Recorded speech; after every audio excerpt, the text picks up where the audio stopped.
Hi all of you, welcome back to Rama Reddy maths academy. చూడండి అమ్మా, ఈ కాన్సెప్ట్ అనేది మీకు పర్ఫెక్ట్గా వచ్చి ఉండాలి. అప్పుడే మనం prime factorization and greatest common divisors గురించి మీకు క్రిస్టల్ క్లియర్గా అర్థమవుతుంది. This is the basic concept. First of all, A divides B అంటే ఏంటిది, దాన్ని ఏ విధంగా రాస్తామో దానికి కొన్ని థీరం ప్రాపర్టీస్ ఉన్నాయి. ఆ థీరం ప్రాపర్టీస్ మీ సిలబస్లో ఉన్నాయంటే చెప్పండి, మనం ప్రూవ్ చేద్దాము. వాటిని చూద్దాం ఇప్పుడు. First of all, A divides B. Okay, in జనరల్గా మనం ఏ డివైడ్స్ బి అంటే ఇలా రాస్తామండి నెంబర్ థియరీలో.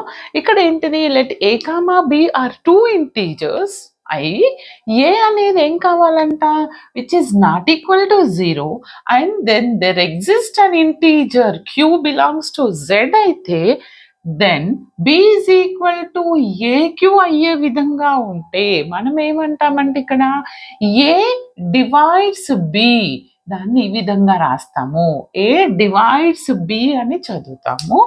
ఆర్ దాన్ని ఇంకా ఏమని అంటాము, A is a factor of B అని కూడా అంటాము. Right, A is a factor of B అనొచ్చు. అండ్ ఇంకా దాన్ని A is a divisor of B ఏమనొచ్చు, A is a divisor of B అనొచ్చు. ఇంకెలా కాల్ చేయొచ్చు అని అంటే B is a multiple of A. ఇంకా ఎలా రాయొచ్చు, B is a multiple of A అని ఇన్ని విధాలా రాయొచ్చు. It denotes, A divides B అనేది ఏ విధంగా డినోట్ చేస్తామంటే ఇక చూడండి, ఏ డివైడ్స్ బి, దీన్ని డివైడ్స్ సింబల్ అని అంటారు. ఒకవేళ if that is not A is it not a divisor అంటే A is not a divisor of B అయితే గనక ఇగో ఇది చూడండి ఇలా రాస్తాం, ఇది divisor. Right, A divides B, not divides అంటే ఈ విధంగా క్యాన్సిల్ చేస్తాము. ఓకేనా, ఫర్ ఎగ్జాంపుల్ చూడండి, 3 divides 21, right, 4 divides 21, but 6 does not divides 21, but -8 divides 24. ఈ విధంగా రాస్తామండి. ఇది చాలా చాలా ఇంపార్టెంట్. మీకు ఏ డివైడ్స్ బి ప్రాపర్టీ తెలిస్తేనే మనకు జీసీడీని ప్రైమ్ ఫ్యాక్టరైజేషన్లో ఎలా చేస్తాము అండ్ యూక్లిడియన్ అల్గారిథంలో ఎలా చేస్తాం అనేది చాలా క్లియర్గా అర్థమవుతుంది. ఇది మనకి ఫ్యూచర్ కాన్సెప్ట్, కంపల్సరీ పర్ఫెక్ట్గా వినండి. అండ్ ఇంకొకటి ఏంటి అని అంటే, జీరో అనేది కూడా ఒక, it is also divisible by every integer. అందుకని 0 is equal to A.0 for every value of A అంటాము. ఇక్కడ ఇంపార్టెంట్ కాన్సెప్ట్ ఏంటంటే, ఏ డివైడ్స్ బి అయితే -a is also divides B. ఎందుకని చూడండి, B is equal to A Q అయితే A divides B అంటాము. We can write it as -a -q అంటే the result is A Q. అంటే ఏ డివైడ్స్ బి అయినప్పుడు -a is also divides B. Okay, అర్థమైంది కదా, ఈ విధంగా రాయొచ్చు అన్నట్టు. అండ్ నోట్ 2 ఏంటంటే, నాన్ జీరో ఇంటీజర్ తీసుకున్నట్లయితే if A is a non zero integer then we have ఏని ఏమని రాయొచ్చు, A.1 అని రాయొచ్చు, or -A.-1, that result is A.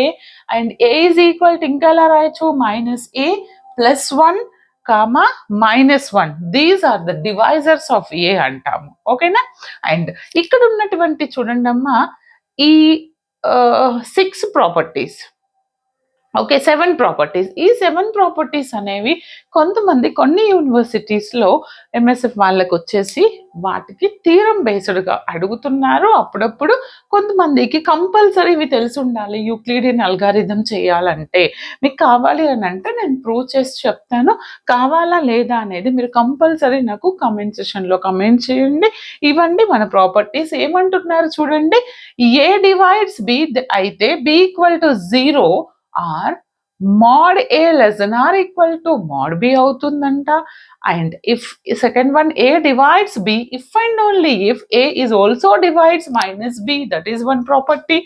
if a divides b divides c, then a divides c. అంటే ఏంటిది, a related to b related to c, then a related to c, like our associative property, okay, or transitive property.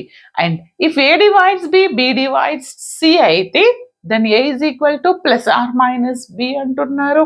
And another one, ac divides bc అయితే then a divides b by our cancellation property. If a divides b, then for any integer a is also divides bx. ఎందుకంటే X is an integer అనుకుంటే if A divides B and A divides C then for any integer X and Y A is also divides B X plus C Y. ఇక్కడ for any integer తీసుకుంటే A divides B X అన్నాం, but both values A divides B A divides C తీసుకుంటే X Y are the integers అనుకుంటే A is also divides B X plus C Y అంటాం. Okay, these all 7 మన properties అండి. ఇది ఏ divides B concept మీద ఇంకా future క్లాసెస్లో చాలా క్లియర్గా 1 by 1 మనం ఒక్క యూనిట్లోనే నెంబర్ ఆఫ్ వీడియోలు చేద్దాము కాన్సెప్ట్ ఓరియంటెడ్. తర్వాత మనం ఎగ్జామినేషన్ ఓరియంటెడ్ ఏం అడుగుతారనేది యూనిట్ లాస్ట్లో చెప్పడం జరుగుతుంది. బట్ వీడియోను ప్రతి ఒక్కరికి ఫార్వర్డ్ చేయండి ఎవరెవరికైతే మనకి ఈ సబ్జెక్ట్ ఉందో. And like share compulsory. All the very best. Thanks for watching.